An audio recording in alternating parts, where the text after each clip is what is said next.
How do wet chemical systems defeat extreme kitchen grease fires using a trick called saponification? Normal extinguishers fail. Water makes boiling grease explode, and dry powder won't stop superheated oil from reigniting. So imagine a massive commercial deep fat fryer, completely engulfed in blazing cooking oil. The wet chemical system triggers, spraying a fine mist of a specialized potassium-based liquid directly onto the flames. But this mist doesn't just cool the fire or push the oxygen away. It actually has to physically interact with the burning fuel itself.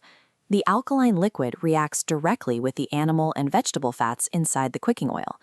This chemical reaction transforms the top layer of the liquid grease into a thick, non-combustible soapy foam. That exact physical transformation into soap is saponification.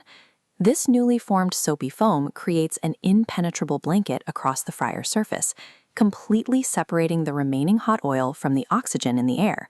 Without oxygen, the flames are instantly starved. Meanwhile, the water content hidden within the chemical mist absorbs the residual heat to permanently prevent reignition. So what exactly happens to that massive, out-of-control commercial deep fryer we saw at the very beginning?